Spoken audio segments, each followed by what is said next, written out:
ദൈവത്തിൻ്റെ വചനം, വാഗ്ദത്ത വചനം പിടിച്ച് വചനം ഓർമ്മിപ്പിച്ച് പ്രാർത്ഥിച്ചാൽ വലിയ അനുഗ്രഹമുണ്ടാകുമെന്ന് നമ്മൾ സംസാരിച്ചു. ധാരാളം ആളുകൾ വിശ്വാസത്തോടെ പ്രാർത്ഥിക്കുന്നവരാണ്, വർഷങ്ങളായി പ്രാർത്ഥിക്കുന്നവരാണ്. വചനമൊക്കെ, വിശ്വാസത്തിൻ്റെ വചനം മുറുകെ പിടിച്ച് ശക്തമായി പ്രാർത്ഥിക്കുന്നവരാ. പക്ഷേ നാളുകളായിട്ട് വചനമൊക്കെ ഓർമ്മിപ്പിച്ച് പ്രാർത്ഥിക്കുന്നെങ്കിലും എൻ്റെ ചില പ്രാർത്ഥനകൾക്ക് ഇതുവരെയും മറുപടി എനിക്ക് ലഭിച്ചിട്ടില്ല. എന്താ എൻ്റെ പ്രശ്നം? എൻ്റെ പ്രാർത്ഥനയ്ക്ക് സ്വർഗത്തിലെ ദൈവം മറുപടി തരാത്തത് എന്താ? ഞാൻ ശക്തമായി പ്രാർത്ഥിക്കുന്നുണ്ട്, വാഗ്ദത്ത വചനം ഓർമ്മിപ്പിച്ചു പ്രാർത്ഥിക്കുന്നുണ്ട്, അല്ലേ? നമ്മുടെ ഭാഷയിൽ പിടിച്ചു വെച്ച് പ്രാർത്ഥിക്കുന്നുണ്ട്, ജാഗരിച്ചു പ്രാർത്ഥിക്കുന്നുണ്ട്. ആമേൻ. പക്ഷേ എൻ്റെ വിഷയത്തിന് ദൈവം മറുപടി നൽകുന്നില്ല. പല കാര്യങ്ങളിലും ഞാനിപ്പോഴും പ്രാർത്ഥിച്ചുകൊണ്ടേയിരിക്കുകയാ. ദൈവം എന്നെ മറന്നതാണോ? ദൈവം എൻ്റെ പ്രാർത്ഥന കേൾക്കാതെ എന്നെ ഉപേക്ഷിച്ച് കളഞ്ഞതാണോ? ഇനി എൻ്റെ പ്രാർത്ഥനയ്ക്ക് മറുപടി ലഭിക്കില്ലേ എന്ന് വേദനയോടെ പറഞ്ഞ ആളുകളെ ഞാൻ ഓർക്കുന്നു. ഒരുപക്ഷെ ഇന്ന് ഞാൻ ഈ വചനം പറയുമ്പോൾ നിങ്ങൾ ചിലരും അങ്ങനെ ചിന്തിക്കുന്നവരുണ്ടെങ്കിൽ നിങ്ങളോടും ഇന്ന് പകലത്തെ തൂത് ദൈവത്തിന് സംസാരിക്കാനുണ്ട്. ആമേൻ. നിങ്ങളുടെ പ്രാർത്ഥന ജീവിതത്തിൽ ആമേൻ നാളുകളായി പ്രാർത്ഥിക്കുന്ന പല പ്രാർത്ഥനയ്ക്ക് മറുപടി ലഭിക്കാത്തത് കൊണ്ട് ദൈവം നിങ്ങളെ മറന്നുവെന്ന് ചിന്തിക്കണ്ട. നിങ്ങളുടെ പ്രാർത്ഥനയ്ക്ക് ഇനി ഒരിക്കലും മറുപടി ലഭിക്കില്ല എന്ന് നിങ്ങൾ ചിന്തിച്ച് ഭാരപ്പെടണ്ട. സ്വർഗത്തിലെ ദൈവം നിങ്ങളുടെ കണ്ണുനീര് കണ്ടിട്ടുണ്ട്. ദൈവം നിങ്ങളുടെ പ്രാർത്ഥന കേൾക്കും. അവനതെല്ലാം കേട്ടുകൊണ്ടിരിക്കുന്നു. തക്ക സമയത്ത് അവൻ പ്രവർത്തിക്കുമെന്നുള്ളതാണ് ഇന്ന് എനിക്ക് നിങ്ങളോട് പറയാനുള്ള സന്ദേശം. എന്തുകൊണ്ട് നമ്മുടെ പ്രാർത്ഥന അതിൻ്റെ മറുപടി താമസിക്കുന്നു? 8 പ്രധാനപ്പെട്ട കാര്യങ്ങൾ ഇന്ന് നിങ്ങളോട് എനിക്ക് സംവദിക്കാനുണ്ട്. 8 കാര്യങ്ങൾ, 8 വ്യത്യസ്തമായ കാര്യങ്ങളാണ്. ആമേൻ. അത് നമ്മളൊന്ന് അറിഞ്ഞിരിക്കണം. നമ്മുടെ പ്രാർത്ഥനയ്ക്ക് ദൈവം മറുപടി നൽകാൻ താമസിക്കുന്നതിന് 8 പ്രധാനപ്പെട്ട കാരണങ്ങൾ, വ്യത്യസ്തമായ കാരണങ്ങൾ നമ്മൾ ഒരുമിച്ച് വേഗത്തിൽ ചിന്തിക്കും. പ്രാർത്ഥനയോടെ നമുക്ക് ദൈവമുമ്പാകെയായിരിക്കാം. ഹബക്കൂക്കിന്റെ പ്രവചനം 2-ാം അധ്യായത്തിന്റെ 3-ാമത്തെ വാക്യം, ദർശനത്തിന് ഒരു അവധി വെച്ചിരിക്കുന്നു, അത് സമാപ്തിയിലേക്ക് ബന്ധപ്പെടുന്നു, സമയം തെറ്റുകയും ഇല്ല. അത് വൈകിയാലും അതിനായി കാത്തിരിക്കുക. സ്തോത്രം. അത് വരും നിശ്ചയം, താമസിക്കുകയും ഇല്ല. ഹല്ലേലൂയ. ഇവിടെ പ്രവാചകനായ ഹബക്കൂക്ക് ദൈവത്തിൻ്റെ സമയത്തെക്കുറിച്ച് പറയുകയാണ്. ദർശനത്തിനൊരു അവധി വെച്ചിട്ടുണ്ട്, അത് സമാപ്തിയിലേക്ക് ബന്ധപ്പെടുന്നു, സമയം തെറ്റുകയും ഇല്ല. അത് വൈകിയാലും അതിനായി കാത്തിരിക്കുക. Price the Lord.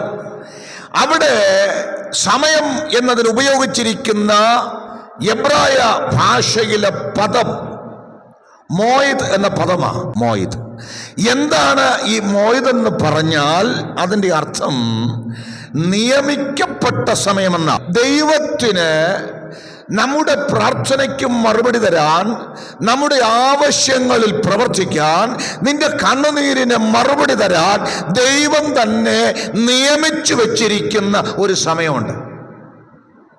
Praise the Lord. എത്ര പേർക്ക് മനസ്സിലായി? സ്തോത്രം. നീ പ്രാർത്ഥിക്കുന്നതിന് മുന്നമേ, നീ കരയുന്നതിന് മുന്നമേ, നിന്റെ ആവശ്യം ദൈവസന്നിധിയിൽ അറിയിക്കുന്നതിന് മുന്നമേ തന്നെ ദൈവം നിനക്ക് വേണ്ടി മറുപടിക്കായി ഒരു സമയം ഒരുക്കി വെച്ചിട്ടുണ്ട് എന്നതാണ് ആ വചനത്തിൻ്റെ അർത്ഥമെന്ന് പറയുന്നത്. അത് തെറ്റത്തില്ലെന്നും അത് താമസിക്കത്തില്ലെന്നും അത് ആ കറക്റ്റ് സമയത്ത് നടക്കുമെന്നും പ്രവാചകൻ വിളിച്ചു പറയുമെങ്കിൽ ആത്മവിശ്വാസത്തോടെ വചനം ഓർമ്മിപ്പിച്ച് പ്രാർത്ഥിക്കുന്ന, വചനം പിടിച്ചു പ്രാർത്ഥിക്കുന്ന, ആത്മവിശ്വാസത്തോടെ സ്തോത്രം ചെയ്ത് പ്രാർത്ഥിക്കുന്ന ദൈവമക്കൾ ഇന്ന് പകൽ അകത്തുളത്തിൽ അറിയേണ്ട ഒരു കാര്യം, എനിക്ക് വേണ്ടി തമ്പുരാൻ നിശ്ചയിച്ചു വെച്ച ഒരു സമയമുണ്ട്. സ്തോത്രം. ആ സമയത്തെ മാറ്റാൻ ഒരു പിശാചിനും പറ്റില്ല. ആ സമയത്തെ അങ്ങോട്ടും ഇങ്ങോട്ടും മാറ്റിക്കളയാൻ ഒരാഭിചാരത്തിനും പറ്റത്തില്ല. ആ സമയത്തെ മാറ്റിക്കളയാൻ ഒരു മനുഷ്യന്റെ ശക്തിക്കും പറ്റില്ല. അത് ദൈവം നിനക്ക് വേണ്ടി നിശ്ചയിച്ചു വെച്ച സമയം. എത്ര പേരുന്ന പകൽക്കാലം വിശ്വസിക്കുന്നുണ്ട്? പ്രാർത്ഥനയ്ക്ക് മറുപടി തരാൻ ദൈവത്തിന്റെ നിശ്ചയിക്കപ്പെട്ട സമയം. അതുകൊണ്ട് ഈ ദൂത് കേൾക്കുന്നവരോട് ഞാൻ ആത്മാവിൽ പറയുന്നു, നാളുകളായി വിശ്വാസത്തോടെ വചനം പിടിച്ച് പ്രാർത്ഥിക്കുന്ന ദൈവമക്കളോട് വിളിച്ചു പറയട്ടെ, ദൈവം ആ പ്രാർത്ഥനയ്ക്ക് മറുപടി തരാതിരിക്കുന്നത് നിന്നെ മറന്നു കളഞ്ഞതല്ല. ദൈവം നിന്നെ ഉപേക്ഷിച്ചതല്ല. ദൈവം നിശ്ചയിച്ചു വെച്ച സമയം ആകുന്നതേ ഉള്ളൂ. അതിതുവരെ ആയിട്ടില്ല. അതാകുമ്പോൾ ദൈവത്തിന്റെ മഹത്വകരമായ വിടുതൽ നിന്റെ കുടുംബത്തിൽ, നിന്റെ കുഞ്ഞുങ്ങൾക്ക് വേണ്ടി നിന്റെ പ്രാർത്ഥനയുടെ മറുപടിയായി വെളിപ്പെടും. എത്ര പേരുന്ന പകൽക്കാലം വിശ്വസിക്കുന്നുണ്ട്? സ്തോത്രം, സ്തോത്രം. അപ്പോസ്തലനായ പൗലോസ് ഗലാത്യർക്ക് എഴുതിയ ലേഖനം 4-ാം അധ്യായത്തിന്റെ 4-ാമത്തെ വാക്യത്തിൽ നമ്മുടെ കർത്താവും രക്ഷിതാവുമായ യേശുക്രിസ്തുവിന്റെ ഈ ഭൂമിയിലെ തൻ്റെ വരവിനെ കുറിച്ച്, ആ സമയത്തെക്കുറിച്ചുള്ള ഒരു പ്രത്യേക ചിത്രം രേഖപ്പെടുത്തിയിട്ടുണ്ട്. വായിക്കാം.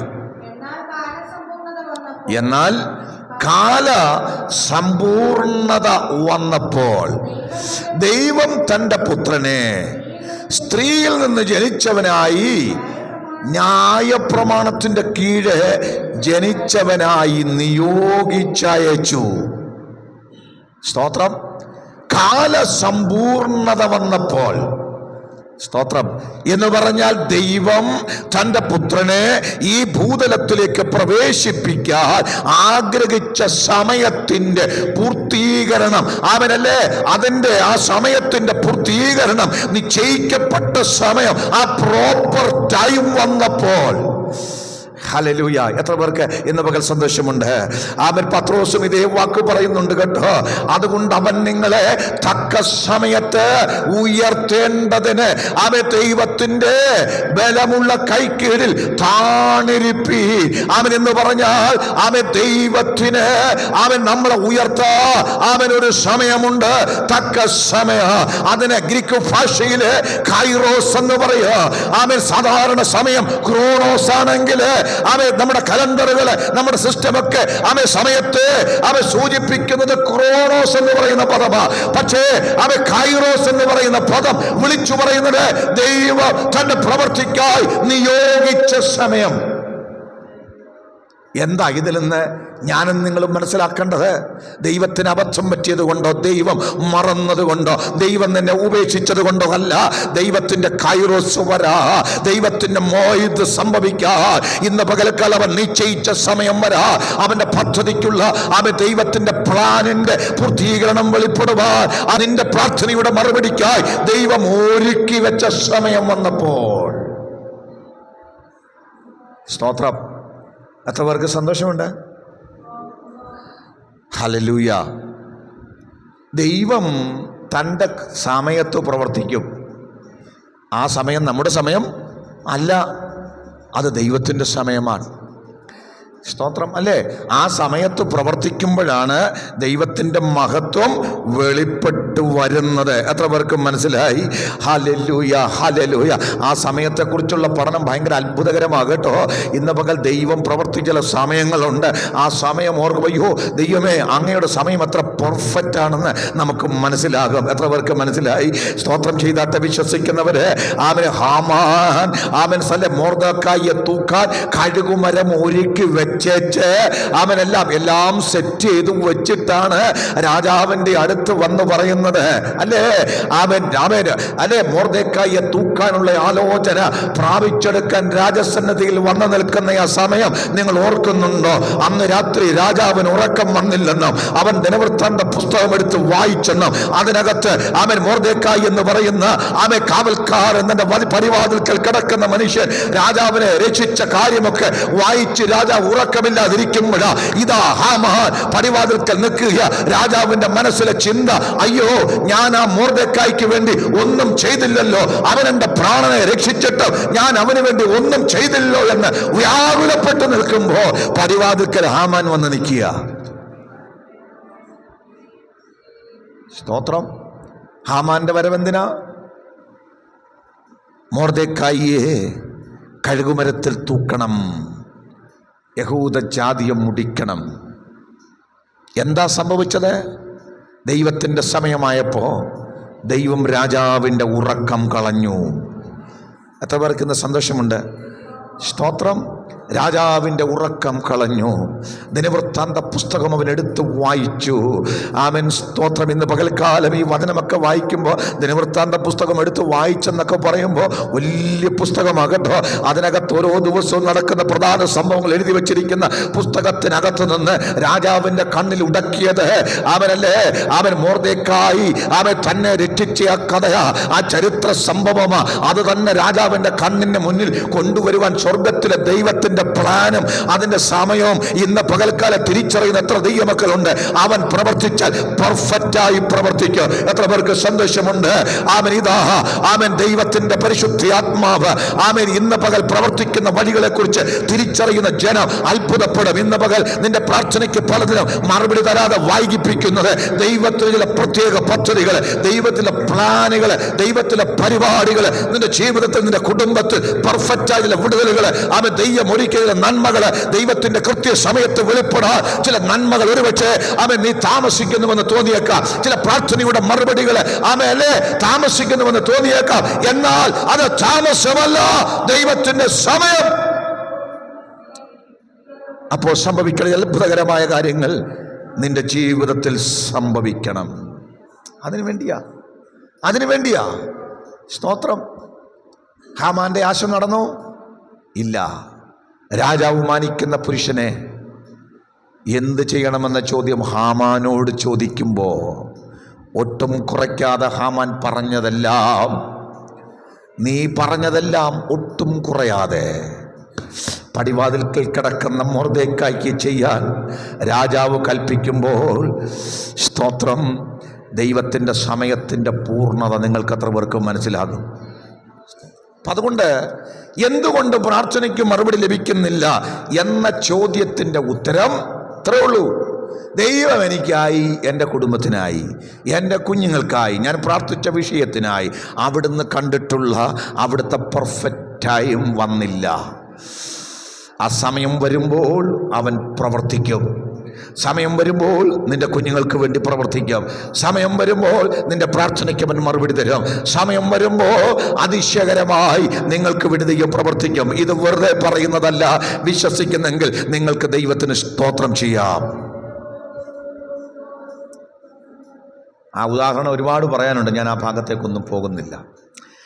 രണ്ടാമത്തെ കാര്യം, നമ്മൾ ഈ പ്രാർത്ഥിക്കുന്ന എല്ലാ പ്രാർത്ഥനകൾക്കും ദൈവം നാം ആഗ്രഹിക്കുന്ന സമയത്തും മറുപടി തരാതിരിക്കുമ്പോൾ നാം വിചാരിക്കുന്നത് ദൈവം നമ്മളെ മറന്നു കളഞ്ഞു എന്നാണ്, ദൈവത്തിന് നമ്മളോട് താല്പര്യമില്ലെന്നാണ്. പക്ഷേ സത്യം അതല്ല. ദൈവം പ്രാർത്ഥിക്കുന്ന വ്യക്തിയെ നോക്കിക്കൊണ്ടിരിക്കുകയാണ്. പ്രാർത്ഥിക്കുന്ന ആളെ എന്ത് ചെയ്യുക? നോക്കുക. ദൈവത്തിൻ്റെ ഒരു ഉദ്ദേശം പ്രാർത്ഥനയുടെ മറുപടി നിനക്ക് തരുന്നതിന് മുമ്പ് പ്രാർത്ഥിക്കുന്ന വ്യക്തിയുടെ ഫെയ്ത്ത് ദൈവം ഒന്ന് ടെസ്റ്റ് ചെയ്യും. ജീസസ് ഇവർക്ക് മനസ്സിലായി? ഇന്ന് പകൽ പ്രാർത്ഥനയുടെ മറുപടി അതിൻ്റെ താമസമെന്ന് പറയുന്നത് നിന്റെ വിശ്വാസത്തിന്റെ പരിശോധനയാ. സ്തോത്രം. വാഗ്ദത്തം ചെയ്തു, അബ്രഹാമിന് ഒരു സന്തതിയെ വാഗ്ദത്തം ചെയ്തു, സന്തതിയെ കൊടുത്തോ? പക്ഷെ അതേ സന്തതി എന്ത് ചെയ്തു? കൊണ്ടുപോയി യാഗം കഴിക്കാൻ ദൈവം പറഞ്ഞു. എന്താ? ഈ സന്തതിയെ ഞാൻ അനുഗ്രഹിക്കും, അവനിലൂടെ സകല വംശങ്ങളും അനുഗ്രഹിക്കപ്പെടാനുള്ള പദ്ധതി ഉണ്ടെന്നൊക്കെ പറഞ്ഞിട്ട് അതിനെ തന്നെ കൊണ്ടുപോയി യാഗം കഴിക്കാൻ പറഞ്ഞവനാ നമ്മുടെ ദൈവം. എന്തുകൊണ്ടാ? അബ്രഹാമിൻ്റെ വിശ്വാസത്തിൻ്റെ ആ ഒരു ടെസ്റ്റിംഗ് പീരീഡാ അത്. നിങ്ങൾക്ക് എല്ലാവർക്കും അറിയാം. ആ യാഗത്തിന് പോയി ദൈവം കരുതിയല്ലേ, യഹോവ ഈരെ. ആ കരുതലെല്ലാം കഴിഞ്ഞപ്പോൾ ദൈവം ഒരു കാര്യം പറഞ്ഞു, അബ്രഹാമേ, ഞാൻ നിന്നോട് ചോദിച്ചപ്പോൾ നിന്റെ ഏകജാതനായ മകനെ നീ എനിക്ക് തരാൻ മടിക്കായ കൊണ്ട് ഞാൻ നിന്നെ ഐശ്വര്യമായിട്ട് അനുഗ്രഹിക്കും. ഇന്ന് പകൽക്കാലം പ്രാർത്ഥനാ ജീവിതം എന്ന് പറയുന്ന ടെസ്റ്റിങ്ങാ. ഇന്ന് പകൽക്കാലം എത്ര പേര് വിശ്വസിക്കുന്നുണ്ട് ഐശ്വര്യമായിട്ട് അനുഗ്രഹിക്കാൻ? സ്തോത്രം. ആത്യന്തം അനവധിയായി അനുഗ്രഹിക്കാൻ, ചിന്തിക്കുന്നതിൽ നിനക്കിലും ആത്യന്തപരമായി ചെയ്യാൻ നിന്റെ പ്രാർത്ഥനാ ജീവിതത്തെ ദൈവം പരിശോധിച്ചു കൊണ്ടിരിക്കുകയാ.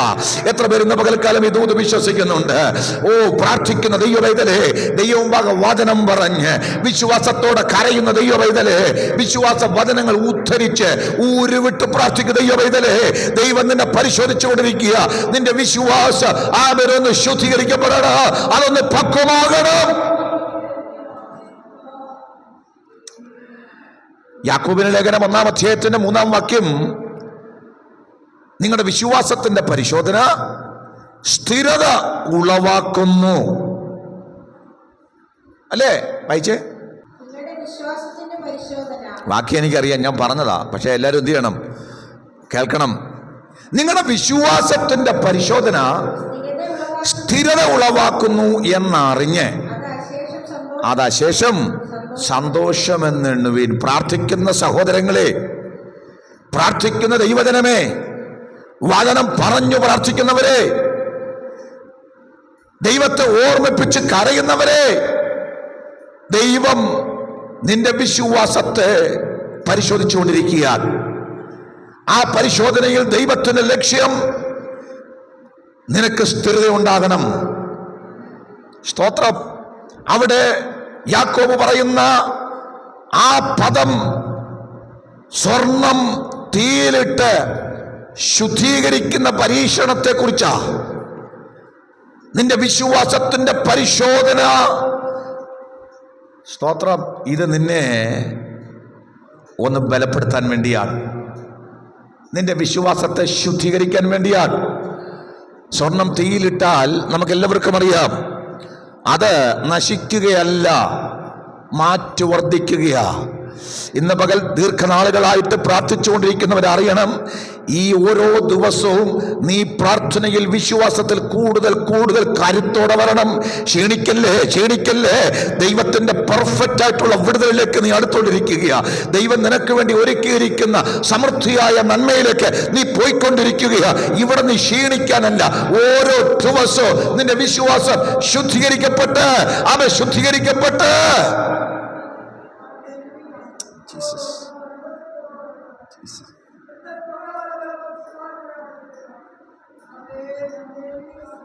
സ്തോത്രം. അപ്പൊ അതുകൊണ്ട് പ്രാർത്ഥിക്കുന്ന എല്ലാവരുടെയും വിശ്വാസത്തെ ദൈവം എന്ത് ചെയ്യും? പരിശോധിച്ച് അതൊന്ന് പെർഫെക്റ്റ് ആക്കി പക്വതയിൽ എത്തിച്ചിട്ട് തമ്പുരാൻ മറുപടി നൽകുകയുള്ളൂ. അപ്പൊ ചിലരെ സംബന്ധിച്ചിടത്തോളം ഈ താമസമെന്ന് പറയുന്നത് വിശ്വാസം ഒന്ന് പക്വത പ്രാപിക്കാൻ വേണ്ടിയാ. ഞാൻ ഈ വചനമൊക്കെ പ്രസംഗിച്ചപ്പോൾ ആൾക്കാർ വിചാരിച്ചു ചുമ്മാ ഈ വചനമൊക്കെ കാണാതെ പഠിച്ചേച്ച് പ്രാർത്ഥിക്കുമ്പോൾ ഇത് ഇടയ്ക്കൊക്കെ ഒന്ന് പറഞ്ഞാൽ വചനത്തിൻ്റെ പിന്തുണയിൽ കാര്യം നടക്കുമെന്നൊക്കെ തെറ്റിദ്ധരിച്ചിട്ടുണ്ടെങ്കിൽ നോ, ഇതങ്ങനെ ചുമ്മാ വചനം പറഞ്ഞാൽ കിട്ടുന്നതല്ല. ചുമ്മാ വചനമൊക്കെ കാണാതെ പഠിച്ച് ഏറ്റു പറഞ്ഞാൽ കിട്ടുന്ന അനുഗ്രഹമല്ല. പകരം ഇതൊന്ന് വിശ്വാസമായി പരിണമിക്കണം. പാറ പോലെ ഉറപ്പാകണം ഈ വചനമകത്ത്. വചനം നിന്റെ അകത്ത് ഉറപ്പാകുമ്പോഴാ ഇത് വിശ്വാസത്തിന്റെ ആഴങ്ങളിലേക്ക് കടക്കുന്നത്. അങ്ങനെ കേവലം വചനം കാണാതെ പഠിച്ചോ ഏറ്റുപറഞ്ഞോ ഉരുവിട്ടോ പ്രാർത്ഥിക്കുന്നതിനപ്പുറമായി ഈ വചനം വിശ്വാസമായി പരിണമിച്ച് നിന്റെ വിശ്വാസത്തെ ശക്തീകരിക്കുമ്പോഴാ പ്രാർത്ഥനയുടെ മറുപടി വെളിപ്പെടുന്നത്. സ്തോത്രം. മൂന്നാമത്തെ കാര്യം, ഈ പ്രാർത്ഥനയ്ക്ക് മറുപടി ദൈവം താമസിക്കുന്നത്, ദൈവം പ്രാർത്ഥിക്കുന്ന വ്യക്തിയുടെ വിശ്വാസത്തെ രൂപപ്പെടുത്തുന്നത് നമ്മൾ പറഞ്ഞു കഴിഞ്ഞു. വിശ്വാസം മാത്രമല്ല, ആള് മൊത്തം ഒന്ന് ആത്മീയമായി പക്വത വരണം.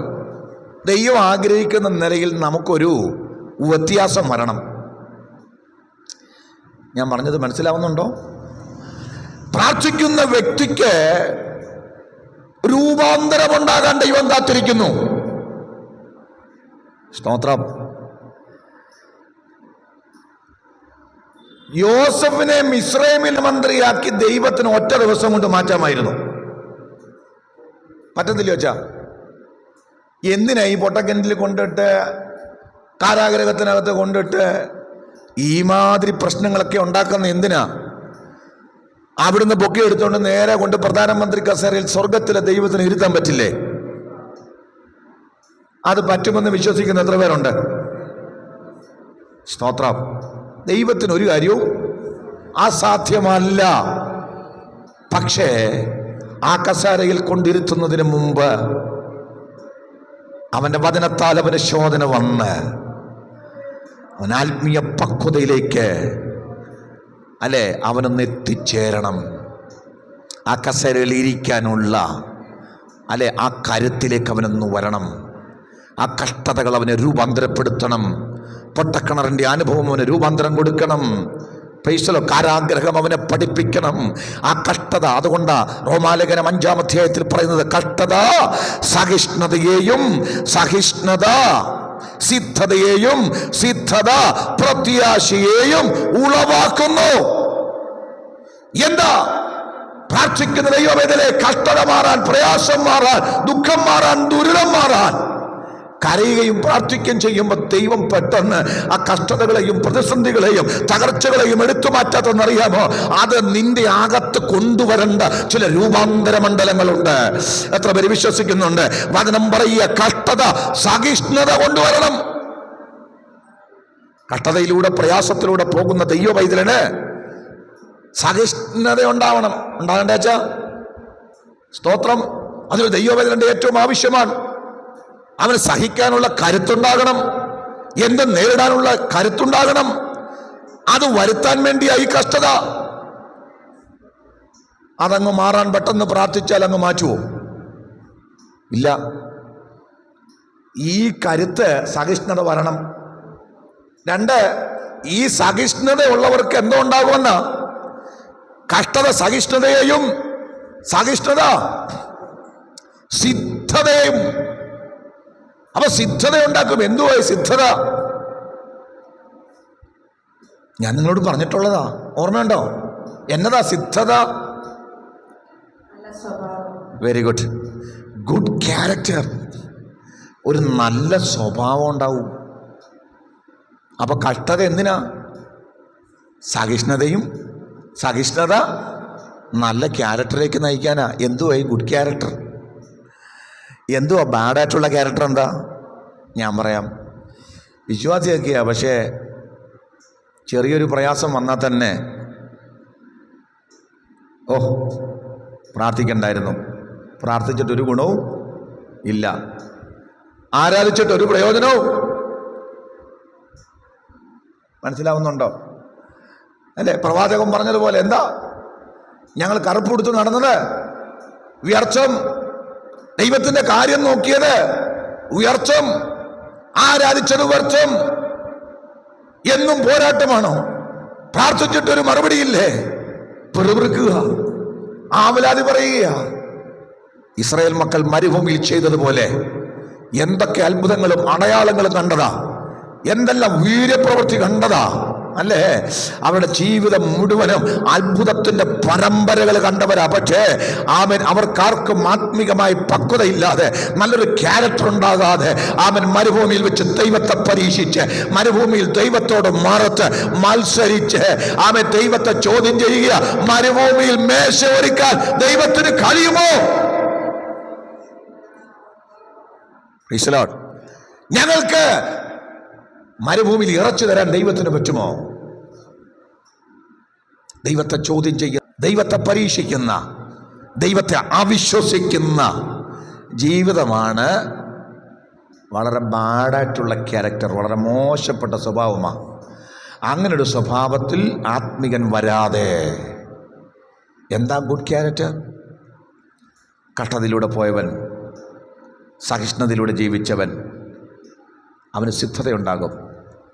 ഗുഡ് ക്യാരക്ടർ ഉള്ളവൻ പറയും, പൗലോസിനെ പോലെ എന്താ പറയും? സ്തോത്രം. ക്രിസ്തുവിൻ്റെ സ്നേഹത്തിൽ നിന്ന് ഞങ്ങൾ വേർപിരിക്കുന്നത് ആര്? കഷ്ടതയോ സങ്കടമോ ഉപദ്രവമോ, പട്ടിണിയോ, നഗ്നതയോ, ആപത്തോ, വാളോ. ഭയങ്കര ലിസ്റ്റാ. അപ്പൊ തീർന്നില്ല കേട്ടോ.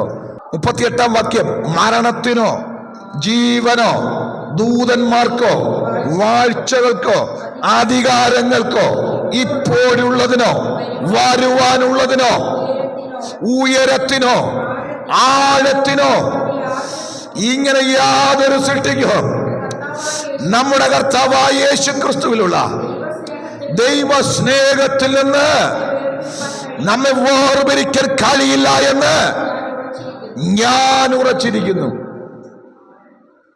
പ്രാർത്ഥിക്കുന്ന സഹോദരങ്ങളെ, വചനം പറഞ്ഞു പ്രാർത്ഥിക്കുന്നവരെ, വചനം പിടിച്ചു പ്രാർത്ഥിക്കുന്നവരെ, എന്താ ദൈവം ആഗ്രഹിക്കുന്നത്? ദൈവം ചില കഷ്ടതകൾ ഇപ്പോഴും അനുവദിച്ചിരിക്കുന്നത്, ദൈവം ചില സാമ്പത്തിക തകർച്ചയിലൂടെ നിന്നെ വിടുന്നത് നിന്റെ ക്യാരക്ടർ ചേഞ്ച് ആകാൻ വേണ്ടിയാ. തൊട്ടതിനും പിടിച്ചതിനും ഒക്കെ ദൈവത്തെ കുറ്റം പറയുന്ന അവനല്ലേ നിന്റെ അവൻ ശൈശവാവസ്ഥയിൽ നിന്ന് നീ ആത്മീയ പക്വതയിലേക്ക് വളരാ. കഷ്ടത സഹിഷ്ണുതയെയും സഹിഷ്ണുത സിദ്ധതയെയും, സിദ്ധത ഈ ഗുഡ് ക്യാരക്ടർ ഉള്ളവർക്ക് മാത്രമേ പ്രത്യാശയുള്ളൂ. സിദ്ധത പ്രത്യാശയും ഉളവാക്കുന്നു, നിത്യതയുടെ പ്രത്യാശ.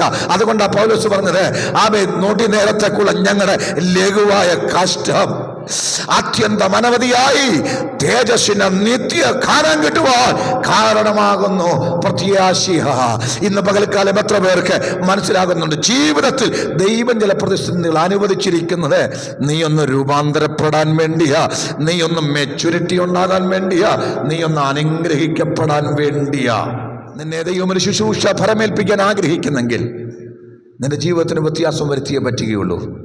നിന്നെ ഒന്ന് മാനിക്കാൻ ദൈവം ആഗ്രഹിക്കുന്നെങ്കിൽ ആ മാന്യതയുടെ തലത്തിലേക്ക് ഉയർത്തുന്നതിന് മുമ്പ് നിന്റെ ജീവിതത്തിൽ മാറ്റം വരുത്തേണ്ട ചില മേഖലകളുണ്ട്. അത് ദൈവം ചെയ്യും. അത് ചെയ്യാൻ വേണ്ടിയാ ഈ കഷ്ടതയും ഈ പ്രതിസന്ധിയും ഈ പ്രശ്നങ്ങളും ദൈവം അനുവദിച്ചിരിക്കുന്നത്. അതിന് മാറ്റം ഉണ്ടാവത്തില്ലേ? നിശ്ചയമായിട്ടും ഉണ്ടാവും. ഉണ്ടാവത്തില്ലേ? യോസഫ് എന്തും കാരാഗൃഹത്തിൽ കടന്നോ? ഇല്ല. ദൈവത്തിൻ്റെ പ്രോപ്പർ ടൈം ആയപ്പോൾ, ദൈവത്തിന് നിശ്ചയിക്കപ്പെട്ട സമയമായപ്പോൾ, ആ കസരയിൽ ഇരിക്കാനുള്ള എല്ലാ യോഗ്യതകളും എത്തിയപ്പോൾ, എല്ലാ കാര്യങ്ങളും തികച്ചപ്പോൾ, ദൈവത്തിന്റെ പരീക്ഷ അവൻ പാസ്സായപ്പോ ദൈവം അവനെ പൊക്കിയെടുത്ത് അവൻ മിസ്രയീമില് അവൻ പ്രകലെ മന്ത്രി കസേരയിൽ കൊണ്ടുപോയി ഇരുത്തി.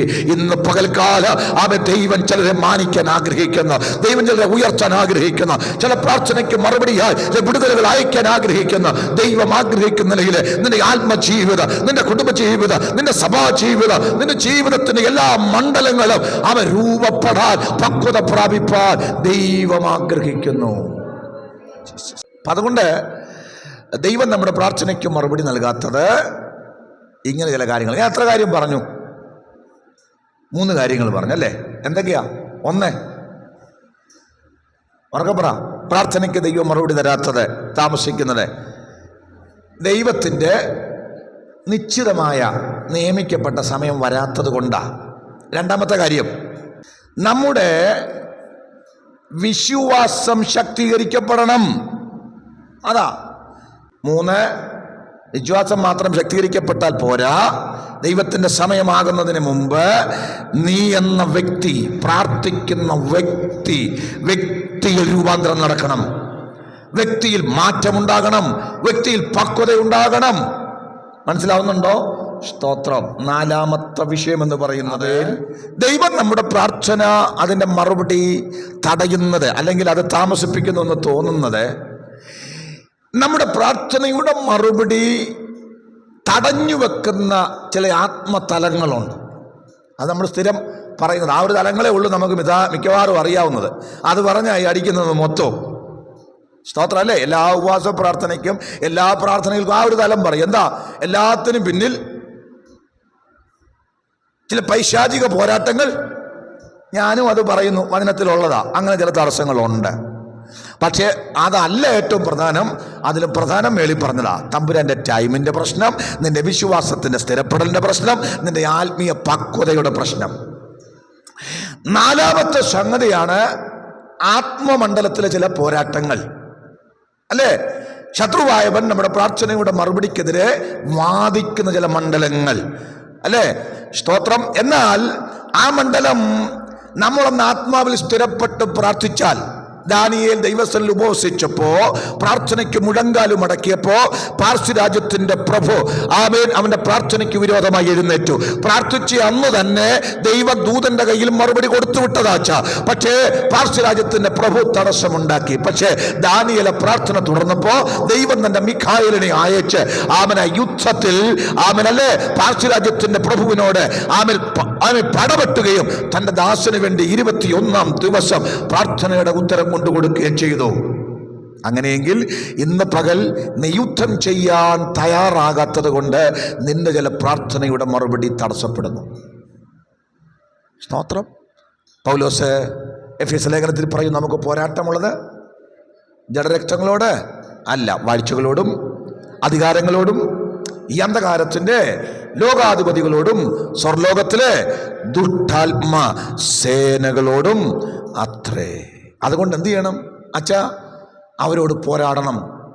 അവരോട് പോരാടണം. ചുമ്മാ പോരാടിയ പോരാ, അല്ലേ? സർവായുധ വർഗം ധരിക്കണം. സ്തോത്രം. അരയ്ക്ക് സത്യം കെട്ടണം. നീതിയുടെ കവചം ധരിക്കണം. സമാധാന സുവിശേഷത്തിന്റെ ഒരുക്കം നിന്റെ കാലിൽ ചെരുപ്പായി ഉണ്ടായിരിക്കണം. രക്ഷയുടെ ശിരസ്ത്രം തലയിൽ ഉണ്ടായിരിക്കണം. ദൈവവചനമെന്ന ആത്മാവിന്റെ വാള് നിന്റെ കയ്യിലുണ്ടായിരിക്കണം. ഏത് നേരവും ആത്മാവിൽ പ്രാർത്ഥിച്ച് ജാഗരിക്കണം. അതിന് പുറമെ ആമേൻ വിശ്വാസത്തിന്റെ ഭയങ്കരമായ പരിചയം എടുത്തുകൊണ്ട് നിൽക്കണം. ഞാൻ ഈ ഭാഗമൊക്കെ വളരെ വിശദമായി നിങ്ങളെ പഠിപ്പിച്ചിട്ടുള്ളതാണ്. അതുകൊണ്ട് ഞാൻ വിശദീകരിക്കുന്നില്ല. ആത്മിക പോരാട്ടം ചെയ്യാത്തതാണ് ചില തടസ്സത്തിന് കാരണം. സ്തോത്രം. പ്രാർത്ഥന ഒരു യുദ്ധം കൂടെയാണ്. Price the Lord. പ്രാർത്ഥന വെറും പ്രാർത്ഥനയല്ല, ആത്മയുദ്ധമാണ്. ആത്മമണ്ഡലത്തിൽ ചിലതിനെ കെട്ടുന്ന, ചിലതിനെ ശാസിക്കുന്ന, ചിലതിനെ അഴിക്കുന്ന ആത്മയുദ്ധം. ഇന്ന് പകൽക്കാലം അത് ആത്മാവിൽ യുദ്ധം ചെയ്യാൻ അറിയുന്നവർ അവരുടെ പ്രാർത്ഥനയുടെ മറുപടിക്കെതിരെ, ആമേൻ, നന്മകൾക്കെതിരെ, അനുഗ്രഹത്തിനെതിരെ വാദിക്കുന്ന പൈശാചിക കോട്ടകൾക്കെതിരെ യുദ്ധം ചെയ്ത ആമേൻ. ഒരു കാര്യം ഞാൻ പറയാം, പിശാചിനോട് എതിർത്ത് നിൽപ്പീൻ, എന്നാൽ അവൻ നിങ്ങളെ വിട്ട് ഓടിപ്പോകും. സ്തോത്രം. ഈ 4ാമത്തെ മണ്ഡലം നമ്മൾ ചെയ്യണം എന്ന കാര്യം ഞാൻ നിങ്ങളോട് പറയുകയാണ്. സ്തോത്രം. 5ാമത്തെ കാര്യം, എന്തുകൊണ്ടാ പല ആളുകളുടെയും ജീവിതത്തിൽ ദൈവം പ്രാർത്ഥനയുടെ മറുപടി തടയുന്നതെന്ന് ചോദിച്ചാൽ, നമ്മൾ ഈ പറയുന്ന കാര്യങ്ങൾ റെയ്മയായി ലഭിക്കാത്തത് പ്രാർത്ഥിക്കും. ഞാൻ ഈ കഴിഞ്ഞ വീഡിയോയിൽ പ്രസംഗിച്ചത് എന്താണെന്നറിയാമോ? വചനം ഓർമ്മിപ്പിച്ച് പ്രാർത്ഥിക്കണം. എന്നോട് ഒരുപാട് ആളുകൾ സംസാരിച്ചു, പാസ്റ്റർ ഞങ്ങൾ വചനമൊക്കെ ഓർമ്മിപ്പിച്ച് ദൈവസന്നിധിയിൽ പ്രാർത്ഥിക്കാറുണ്ട് എന്നൊക്കെ പറഞ്ഞു. പക്ഷെ ഒരു കാര്യം, വാഗ്ദത്തം നിന്റെ സ്വന്തമാക്കിയിട്ട് വേണം അത് ദൈവത്തോട് ചോദിക്കാൻ. വാഗ്ദത്തം, ഞാൻ പറഞ്ഞ ആശയം എത്ര പേർക്ക് പിടികിട്ടി? അച്ഛ, വാഗ്ദത്തം അച്ഛൻ്റെ സ്വന്തമാകണം. ബൈബിളിലെ മുഴുവൻ വാഗ്ദത്തങ്ങളും സത്യമാണ്. വചനം സത്യമാണ്. ഞാനത് ആ വാക്യത്തിൽ തന്നെ സൂചിപ്പിച്ചിരുന്നു. പക്ഷെ എല്ലാം നിനക്കുള്ളതാണോ? ആണോ മാമേ? എല്ലാം നമ്മളോട് പറയുന്നതാണോ?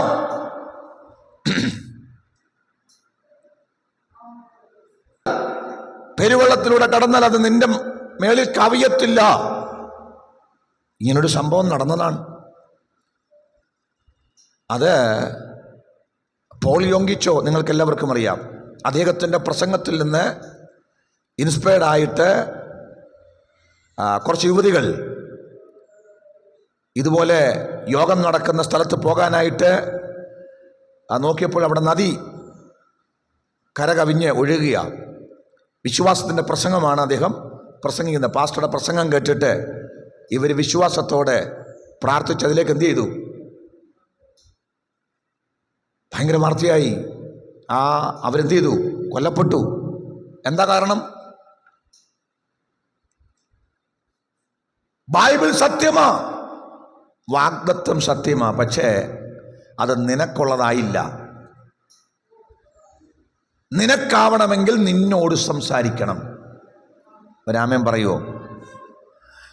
അവിടെ ദൈവം പറഞ്ഞ വാഗ്ദത്തം ആ പ്രവാചകനിലൂടെ സംസാരിച്ചത് അവരോടാണ്. അവരോടുള്ള ആത്മീയ അർത്ഥത്തിൽ അത് ദൈവം പറഞ്ഞ കാര്യം നീ നിന്റെ വ്യക്തിപരമായ ജീവിതത്തിൽ എടുക്കണമെങ്കിൽ അതിന് നിനക്ക് സ്ഥിരീകരണമുണ്ടാകണം. അതവർക്ക് മനസ്സിലായി. അതിനാണ് ഞാൻ കഴിഞ്ഞ ആഴ്ച പറഞ്ഞത്, മുഴുവൻ വേദപുസ്തകവും ലോഗോസാണ്. ഈ ലോഗോസിൽ നിന്ന് നിനക്ക് ദൈവം നിന്നോട് സംസാരിക്കുന്ന വ്യക്തിപരമായി ഇടപെടുന്ന വചനം തരണം. അതിന് പേരാണ് റൈമ. ആ റൈമ നിനക്ക് കിട്ടുമ്പോൾ ഇപ്പോൾ അത് ആരുടെയാ? നമ്മുടെയാ. എനിക്ക് റൈമ കിട്ടി. ആ റൈമയിൽ മാത്രമേ നിനക്ക് വിടുതൽ സംഭവിക്കുന്നുള്ളൂ. ഇതൊരു പ്രധാനപ്പെട്ട കാര്യമാണ്. ഞാൻ എന്തിനെന്നറിയോ ഈ സ്ഥിരീകരണത്തിൻ്റെ ഈ വീഡിയോ ഇട്ടത്? പല ആളുകളും എന്നാൽ ഇനി കുറച്ച് വചനം കാണാതെ പഠിച്ചേച്ച് ആ വാഗ്ദത്തം സ്വന്തമാക്കാമെന്ന് വിചാരിച്ചാൽ നടക്കുമോ? സ്തോത്രം. തീയിൽ കൂടി നടന്നാൽ നീ വെന്തു പോകത്തില്ല. വാക്യം സത്യം. അതുകൊണ്ട് തീക്കകത്തോടെ നടക്കാമെന്ന് തീരുമാനിച്ചാൽ ഒന്ന് ശ്രദ്ധിക്കണം. ഞാൻ നിന്നെ സൗഖ്യമാക്കുന്ന യഹോവയാ. വാക്യം സത്യമാണ്, അത് വിശ്വസിക്കണം. പക്ഷേ അത് നിനക്ക് റൈമയായി ലഭിച്ചില്ലെങ്കിൽ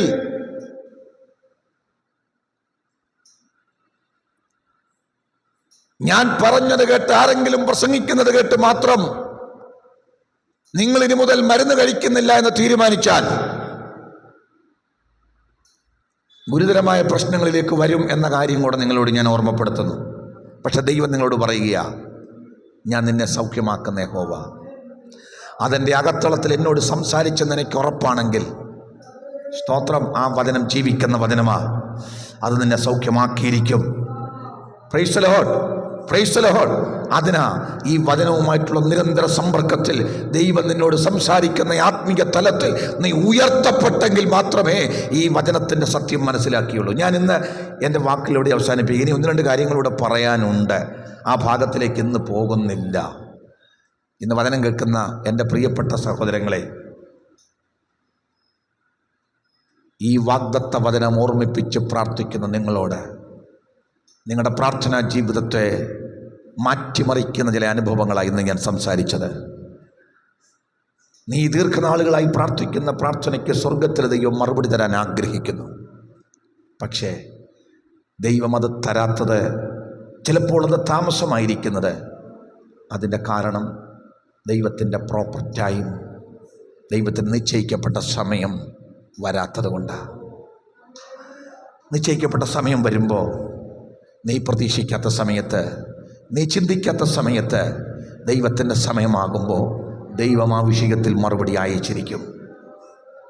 ഹല്ലേലൂയ, ഹല്ലേലൂയ.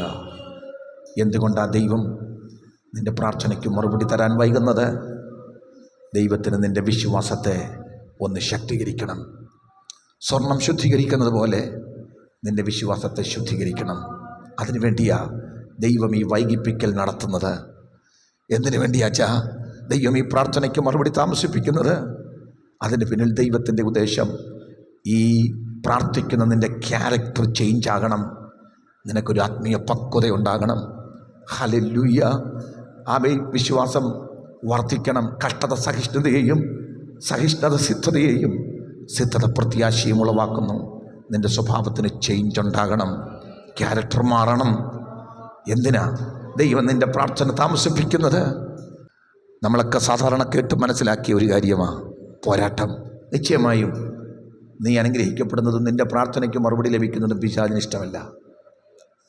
അവൻ ചെയ്യാവുന്ന തടസ്സമൊക്കെ ഉണ്ടാക്കുവച്ചാ, എന്നാൽ നീ വിശ്വസിച്ച് അതിനോട് പോരാടിയാൽ, സ്തോത്രം, അവൻ എത്ര തടഞ്ഞു വെച്ചാലും, അവൻ എത്ര ഒതുക്കാൻ ശ്രമിച്ചാലും, അവൻ എത്ര എതിർക്കാൻ ശ്രമിച്ചാലും, നീ അവനോട് പോരാടാൻ തയ്യാറായാൽ, സ്തോത്രം, സർവായുധവർഗം ധരിച്ച് നീ പോരാടാൻ തയ്യാറായാൽ, അവൻ്റെ എല്ലാ പ്രവർത്തനങ്ങളെയും തകർത്തുകൊണ്ട്, അവൻ്റെ എല്ലാ മതിൽക്കെട്ടുകളെയും പൊളിച്ചുകൊണ്ട് ദൈവം നിൻ്റെ ജീവിതത്തിൽ അത്ഭുതങ്ങളെ ചെയ്യും. Jesus, Jesus. എല്ലാ കണ്ണുകളും ഒന്ന് അടച്ചാട്ടെ. നമുക്കിന്ന് പകൽ പ്രാർത്ഥിക്കാം. സ്തോത്രം, സ്തോത്രം, സ്തോത്രം. ദൈവത്തിൻ്റെ വാഗ്ദത്ത വചനത്തെ നീ സ്വന്തമാക്കണം. റഹീമ നിനക്കുണ്ടാകണം. സ്തോത്രം. ലോഗോസ് അല്ല, ലോഗോസ് മാത്രം പോരാ, അതിൽ നീ റൈമ കണ്ടെത്തണം. നിന്നോടുള്ള വാഗ്ദത്ത വചനം തിരിച്ചറിയണം, നിന്റെ കുടുംബത്തോടുള്ള വാഗ്ദത്ത വചനം തിരിച്ചറിയണം കേട്ടോ. മറ്റുള്ളവരോട് സംസാരിച്ചതും മറ്റുള്ളവരോട് പറഞ്ഞതും പിടിച്ചു വെച്ച് പ്രാർത്ഥിക്കാനല്ല, നിന്നോട് ഇടപെടുന്നത്, നിന്നോട് സംസാരിക്കുന്നത്, നിന്നക്കുള്ള വാഗ്ദത്തം അത് പിടിച്ചു നീ പ്രാർത്ഥിച്ചാൽ ദൈവം നിന്നെ മാനിക്കും. മറ്റുള്ളവരുടേതൊന്നും നീ പിടിക്കണ്ട, മറ്റുള്ളവരോട് പറഞ്ഞത് വേണ്ട, മറ്റുള്ളവർക്കുള്ളതല്ല, നിനക്കുള്ളത് പിടിച്ചു കൊള്ളുക.